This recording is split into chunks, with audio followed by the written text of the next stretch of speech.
Hello friends, GK गुरुजी अड्डा के YouTube platform पे मैं शैलेश आप सभी का हार्दिक स्वागत करता हूं। प्यारे साथियों, जैसे कि आप सभी को पता होगा सीटेट का एग्ज़ाम 15 दिसंबर को होगा। उसी को ध्यान में रखते हुए लगातार आप सभी की क्लासेस चलाई जा रही हैं और बहुत ही जल्द आप सभी को प्रैक्टिस सेट भी देखने को मिलेगा। प्रीवियस ईयर क्वेश्चन पेपर भी आप सभी को देखने को मिलेगा। जी हाँ दोस्तों, हम लोगों ने जो है हर टॉपिक की नोट्स आपकी कंप्लीट कर लिया है और जो भी पढ़ाई अब आपकी होगी वो नोट्स के माध्यम से ही होगी। आप लोग अगर चैनल पर नए हैं तो सब्सक्राइब करिएगा, वीडियो को लाइक करिएगा, अपने दोस्त भाई बहन तक ज़रूर ये वीडियो पहुंचाइएगा जिनको इसकी आवश्यकता है। नोट्स का चार्ज आप सभी से बिल्कुल नहीं लिया जाएगा। जो भी भाई बंधु लगातार हमसे जुड़े हैं उनसे बिल्कुल भी नोट्स का चार्ज नहीं लिया जाएगा, उनको फ्री नोट्स प्रोवाइड करवाई जाएगी। प्यारे साथियों, आइए आज के टॉपिक की चर्चा करते हैं और देखते हैं क्या चीज़ें हमारे लिए इम्पॉर्टेंट होने वाली हैं। आज का हमारा टॉपिक है जनजातीय समूह, ट्राइबल ग्रुप्स, और हम लोग बात करेंगे खोंड समुदाय की। इम्पॉर्टेंट है, कई दफ़ा यहाँ से क्वेश्चन बनते हैं। उड़ीसा के जंगलों में रहने वाला खोंड समुदाय के लोग टोलियाँ बनाकर शिकार पर निकलते थे। तो आपको याद रखना है ये कहाँ पाए जाते हैं? उड़ीसा में। जो हाथ लगता था उसे आपस में बांट लेते थे। वे जंगलों से मिले फल और जड़ें खाते थे। खाना पकाने के लिए वे साल और महुआ के बीजों का तेल इस्तेमाल करते थे। मोस्ट इम्पॉर्टेंट है, पिछले बार सीटेट में यहाँ से क्वेश्चन आया है 2024 में। इलाज के लिए बहुत सारी जंगली जड़ी बूटियों का भी इस्तेमाल करते थे। जंगलों से इकट्ठा हुई चीज़ों को स्थानीय बाज़ारों में बेच देते थे। जब भी स्थानीय बुनकरों और चमड़ा कारीगरों को कपड़े व चमड़े की रंगाई के लिए कसम और पलाश के फूलों की ज़रूरत होती थी तो वे खोंड समुदाय के लोगों से ही कहते थे। बात करते हैं वैगा समुदाय। इम्पॉर्टेंट है, मध्य भारत में ये पाए जाते थे। मध्य भारत के बैगा औरों के लिए काम करने से कतराते थे, अर्थात इनका दूसरों के लिए काम करने का अंदर से मन नहीं करता था। वैगा खुद को जंगल की संतान मानते थे जो केवल जंगल की उपज पर ही जिंदा रह सकती है। मजदूरी करना वैगाओं के लिए अपमान की बात थी। मोस्ट इम्पॉर्टेंट लाइन है, याद रखिएगा, पूछा जाता है। बात करते हैं ब्रिटिश शासन के दौरान आदिवासी समूहों का जीवन कैसा रहा। अंग्रेज अपने शासन के लिए आमदनी का नियमित स्रोत भी चाहते थे। फलस्वरूप उन्होंने जमीन के बारे में कुछ नियम कानून लागू कर दिए। उन्होंने जमीन को मापकर प्रत्येक व्यक्ति का हिस्सा तय कर दिया। उन्होंने यह भी तय कर दिया किसे कितना लगान देना होगा। कुछ किसानों को भूस्वामी और दूसरों को पट्टेदार घोषित किया गया। बात करते हैं, पट्टेदार अपने भूस्वामियों का भाड़ा चुकाते थे और भूस्वामी सरकार को लगान देते थे।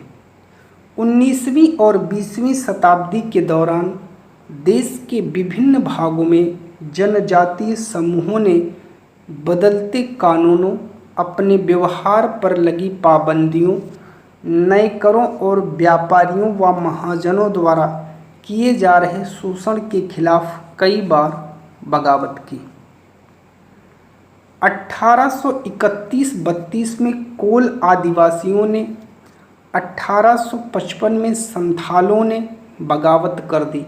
आपसे पूछेगा कोल ने कब विद्रोह किया, तो 31-32 में, संथाल ने 55 में। मध्य भारत में बस्तर ने विद्रोह किया 1910 में और 40 में महाराष्ट्र में वर्ली विद्रोह हुआ। मोस्ट इम्पॉर्टेंट है, स्टार लगा लीजिएगा इस पर। मैचिंग करने के लिए देता है, एक तरफ सन देता है, एक तरफ जो है विद्रोह देता है और कहता है मिलाइए। बहुत बार रिपीटेड क्वेश्चन है, नोट कर लीजिएगा, स्क्रीनशॉट लेना होगा, ले करके रख लीजिएगा। वर्षा जिस आंदोलन का नेतृत्व कर रहे थे वह भी इसी तरीके का विद्रोह था। वन कानून, फॉरेस्ट लॉ। औपनिवेशिक अधिकारियों ने तय किया कि झूम काश्तकारों को जंगल में जमीन के छोटे टुकड़े दिए जाएंगे और उन्हें वहां खेती करने की भी छूट होगी, बशर्ते गांव में रहने वालों को वन विभाग के लिए मजदूरी करनी होगी, जंगलों की देखभाल करनी होगी। इस तरह बहुत सारे इलाकों में वन विभाग ने सस्ते श्रम की आपूर्ति सुनिश्चित करने के लिए वन गांव बसा दिए। व्यापार की समस्या। 18वीं सदी में भारतीय रेशम की यूरोपीय बाजारों में भारी मांग थी। भारतीय रेशम की अच्छी गुणवत्ता सबको आकर्षित करती थी। भारत का निर्यात तेजी से बढ़ रहा था। जैसे जैसे बाजार फैला, ईस्ट इंडिया कंपनी के अफसर इस मांग को पूरा करने के लिए रेशम उत्पादन पर जोर देने लगे।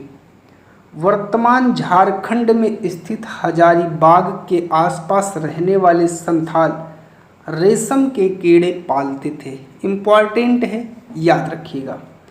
नवाबों के हाथ से जाती सत्ता।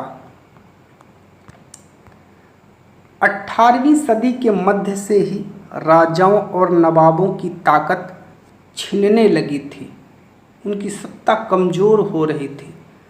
1849 में गवर्नर जनरल डलहौजी ने ऐलान किया, बहादुर शाह जफर की मृत्यु के बाद बादशाह के परिवार को लाल किले से निकालकर उसे दिल्ली में कहीं और बसाया जाएगा। याद रखिएगा। बात करते हैं 1856 में गवर्नर जनरल कैनिंग ने फैसला किया कि बहादुर शाह जफर आखिरी मुगल बादशाह होंगे। उनकी मृत्यु के बाद उनके किसी भी वंशज को बादशाह नहीं माना जाएगा, उन्हें केवल राजकुमारों के रूप में मान्यता दी जाएगी। सिपाहियों का समुद्र पार ना करना। उस जमाने में बहुत सारे लोग समुद्र पार नहीं जाना चाहते थे। उन्हें लगता था कि समुद्र यात्रा से उनका धर्म और जाति भ्रष्ट हो जाएगी और जब ऐसा होगा तो उन्हें अपने ही देश में अपमानित महसूस होना पड़ेगा। जब 1824 में सिपाहियों को कंपनी की ओर से लड़ने के लिए समुद्र के रास्ते बर्मा जाने का आदेश मिला तो उन्होंने इस हुक्म को मानने से इनकार कर दिया। उन्हें जमीन के रास्ते से जाने में ऐतराज़ नहीं था। सरकार का हुक्म न मानने के कारण उन्हें सख्त सज़ा दी गई, क्योंकि यह मुद्दा अभी खत्म नहीं हुआ था। इसलिए 1856 में कंपनी को एक नया कानून बनाना पड़ा। इस कानून में साफ कहा गया था कि अगर कोई व्यक्ति कंपनी की सेना में नौकरी करेगा तो ज़रूरत पड़ने पर उसे समुद्र पार भी जाना पड़ सकता है। और यहीं से जन्म होगा 1857 की क्रांति की। सुधारों की प्रतिक्रिया। अंग्रेजों को लगता था कि भारतीय समाज में सुधार बहुत ज़रूरी है। सती प्रथा को रोकने का सुधार, विधवा विवाह को बढ़ावा देने के लिए कानून बनाए गए। अंग्रेजी भाषा की शिक्षा को जमकर प्रोत्साहन दिया गया। 1830 के बाद कंपनी ने ईसाई मिशनरियों को खुलकर काम करने और यहाँ तक कि जमीन व संपत्ति जुटाने की भी छूट दे दी। 1850 में एक नया कानून बनाया गया।